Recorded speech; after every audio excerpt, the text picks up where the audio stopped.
Lots of people think they do, but they don't really understand what makes something fashionable and what isn't fashionable.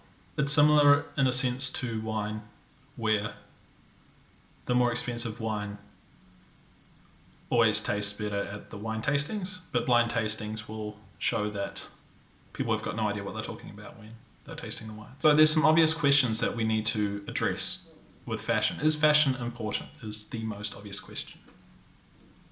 Is it just something for rich people that have nothing else to worry about?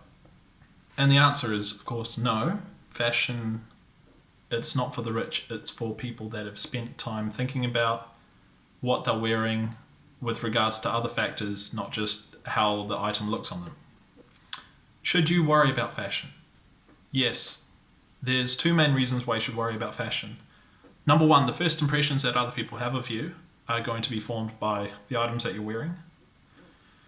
And they're going to find you more or less interesting based on the first time they see you, what you're portraying through what you're wearing.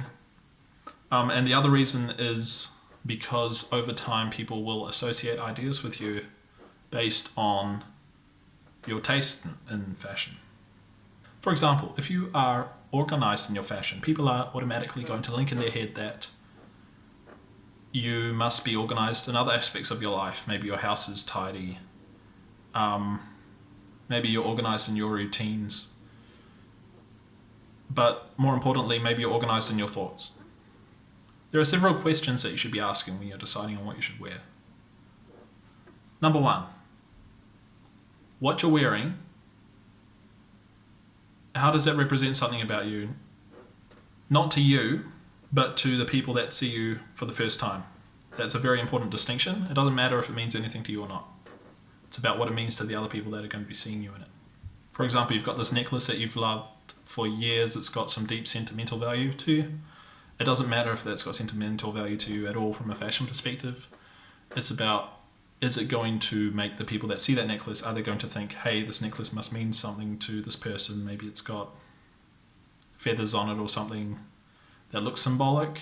If you were to see someone else wearing this necklace, would you, in your head, associate the style of necklace with sentimental value? Or would you think that looks like a necklace bought off a flea market somewhere?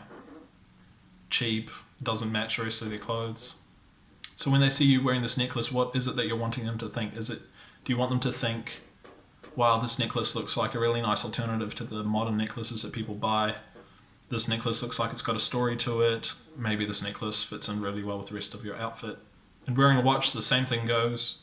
Wearing a watch is always a good idea. It doesn't matter what sort of outfit you're wearing. I'm not wearing one at the moment. I'm wearing a hair tie, which if you're not a girl, you should wear, because guys have got no idea that it's a hair tie. And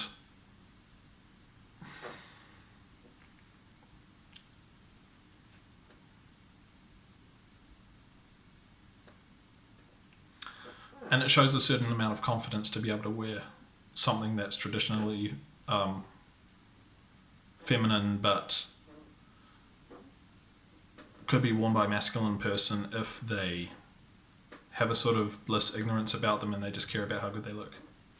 So for example, that does not, it does look feminine now. I'm looking at it actually. Never mind. Wearing glasses, same thing. What does it represent? I always wear sunglasses on my shirt to show that I just came from a sunny place.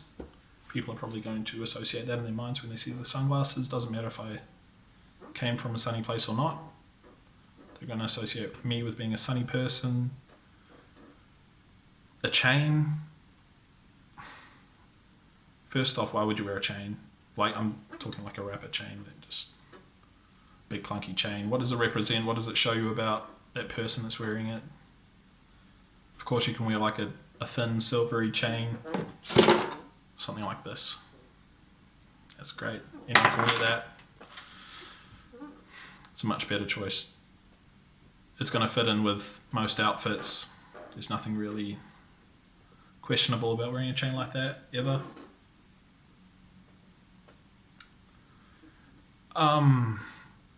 Another point is that people often try to dress for the occasion, so they don't want to be the most well-dressed person at the party, they don't want to be the least well-dressed person at a party. They just go for somewhere in the middle. But I think that is very flawed thinking. They need to always wear something that pops.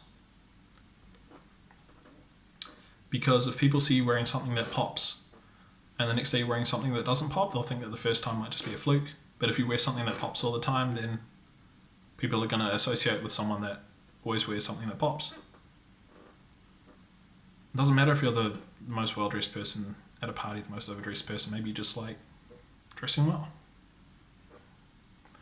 It doesn't matter if you're the most well-dressed person at the party, as long as you're always a well-dressed person. That's my motto. Anyway, in conclusion, don't wear what you want to wear.